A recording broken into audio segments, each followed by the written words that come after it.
Assalamualaikum warahmatullahi wabarakatuh.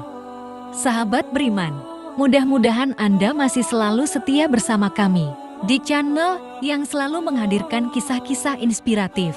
Pada kesempatan kali ini, kami sudah menyiapkan satu kisah berhikmah untuk menambah iman kita. Sebelum itu, mari support channel ini dengan cara like dan subscribe. Klik tombol lonceng biar kamu nanti dapat konten bermanfaat lainnya. Abu Nawas pada suatu hari sangat berani menjali Baginda Raja, tapi kali ini aksinya itu bisa dibilang sangat kelewat batas. Pasalnya, Baginda Raja hampir saja kehilangan nyawanya. Baginda Raja pun sangat murka dengan ulah Abu Nawas itu. Perbuatan Abu Nawas sebenarnya semata-mata hanya ingin membalas atas perlakuan Baginda Raja kepadanya. Pasalnya, bukan sekali dua kali saja. Abu Nawas juga beberapa kali hampir celaka karena perbuatan usil Baginda Raja. Saat ini, Baginda Raja diselimuti amarah yang sangat memuncak. Cari Abu Nawas, tangkap dan bawa ke sini. Perintahnya, beberapa pengawal kerajaan langsung berangkat menuju rumah Abu Nawas. Sesampainya di sana, mereka menangkap Abu Nawas dengan kasar. "Apa-apaan ini? Apa salahku?"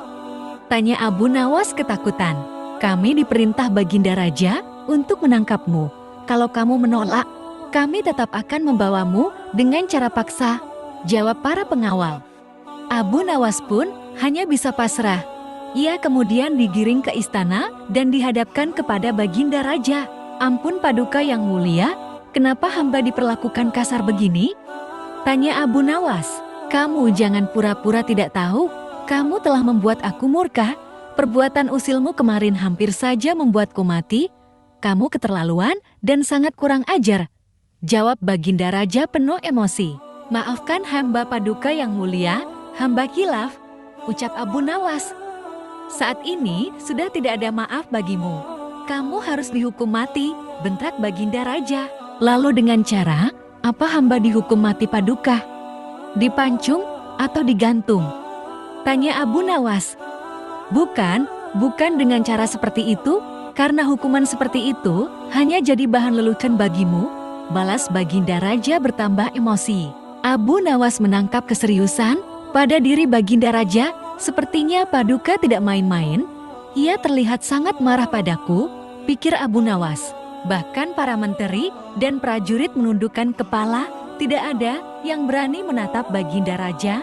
"Hai pengawal, masukkan Abu Nawas ke kandang singa," teriak Baginda Raja memecah keheningan. Para menteri dan segenap prajurit terkejut mendengar perintah tersebut karena walau bagaimanapun Abu Nawas adalah sosok yang baik. Sering berjasa mengungkap kasus-kasus di dalam istana yang sulit terpecahkan. Mereka tidak sampai hati melihat Abu Nawas tewas mengenaskan diterkam singa buas. Tapi karena ini adalah titah Baginda Raja, tidak ada seorang pun yang berani menentangnya. Lalu seorang penasihat istana berkata, "Ampun Paduka yang mulia, apakah tidak berlebihan hukuman yang diberikan? Bukankah lebih baik bila Abu Nawas dihukum penjara saja?" ujar penasihat istana coba membela Abu Nawas. "Kalau tidak suka dengan keputusanku, kau boleh ikut dengan Abu Nawas," hardik Baginda Raja. Sang penasihat istana hanya terdiam, ia tidak berani membantahnya. Sementara Abu Nawas tertunduk lesu mendengar keputusan tersebut, tubuhnya langsung lemas dan gemetaran. Namun ketika hendak dimasukkan ke kandang singa, Abu Nawas berkata, "Ampun Paduka yang mulia, hamba ikhlas menerima hukuman ini dan hamba sudah pasrah, tapi berilah waktu hamba 3 bulan. Hamba ingin agar di akhir kematian disibukkan oleh amal ibadah." Sejenak Baginda Raja terdiam. Tidak beberapa lama kemudian, Baginda Raja berkata, "Baik, aku kabulkan permintaanmu. Tapi selama itu, pula kamu harus hidup dalam penjara dan kamu dilarang menemui keluargamu." Abu Nawas pun menyetujui syarat tersebut. "Kalau diperkenankan, bolehkah saya minta satu permintaan lagi?" tutur Abu Nawas. "Apa permintaanmu?" tanya Baginda Raja. "Supaya kehidupan hamba di dalam penjara tidak membosankan, izinkan hamba memberi makan singa yang ada di kandang," jawab Abu Nawas. "Tidak masalah, nanti ruang penjaramu bersebelahan dengan kandang singa, ujar Baginda Raja. Maka dimasukkanlah Abu Nawas ke penjara. Pada bulan pertama, Abu Nawas melalui waktu dengan beribadah, sedangkan tiap pagi dan sore diisi memberi makan singa. Pada bulan kedua dan ketiga, Abu Nawas makin tekun beribadah. Ia juga lebih rajin memberi makan singa. Abu Nawas memperlakukan singa itu layaknya sahabat. 3 bulan pun berlalu dan tibalah saatnya bagi Abu Nawas untuk menjalani hukuman atas perintah Baginda Raja. Beberapa pengawal istana memasukkan Abu Nawas ke kandang singa, sementara para menteri yang ikut menyaksikan merasa iba dengan nasib Abu Nawas. Tapi tiba-tiba terjadi peristiwa tidak terduga saat Abu Nawas berada di dalam kandang singa.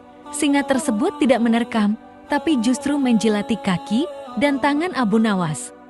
Abu Nawas pun membalasnya dengan mengelus-elus tubuh dan kepala singa. Singa yang terkenal buas ini mendadak tunduk dan nurut kepada Abu Nawas. Sontak saja pemandangan itu membuat mereka yang hadir menjadi terkejut dan heran. Abu Nawas ternyata punya kesaktian, ujar salah satu menteri. Dikarenakan singa itu tidak mau menerkam, akhirnya Abu Nawas dikeluarkan dari kandang dan disuruh menghadap Baginda Raja. Hai Abu Nawas, kenapa singa itu tidak mau memakanmu? Kamu punya kesaktian, tanya Baginda Raja heran.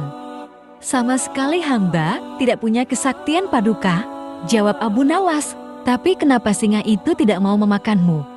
Tanya Baginda Raja lagi. Begini Paduka yang mulia, selama 3 bulan ini hamba rutin memberi singa itu makan dan minum, dan hamba juga memperlakukan dia dengan baik. Oleh sebab itulah hamba tidak dimangsanya, sebab dia pikir hamba adalah orang yang berjasa bagi dia. Padahal hanya 3 bulan hamba memperlakukan dia dengan baik. Dia memang seekor singa yang buas, tapi dia tahu balas budi, buktinya dia tidak memaksa hamba. Sedangkan Paduka sendiri bertahun-tahun hamba mengabdi kepada Paduka dan berjasa bagi istana ini, tapi hanya karena satu kesalahan. Paduka begitu tega menjatuhkan hukuman mati kepada hamba, tutur Abu Nawas menjelaskan. Mendengar hal itu, Baginda Raja pun menyadari akan kesalahannya. Maafkan aku Abu Nawas, aku telah berbuat khilaf. Baiklah, sekarang kamu boleh pulang, dan ini ada hadiah uang untukmu dan keluargamu. Terimalah sebagai rasa terima kasihku karena telah menyadarkanku, ujar Baginda Raja.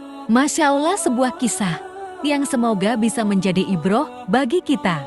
Jangan lupa berikan komentar Anda dan juga subscribe agar Anda mendapatkan kisah-kisah berikutnya. Sampai jumpa, wassalamualaikum warahmatullahi wabarakatuh.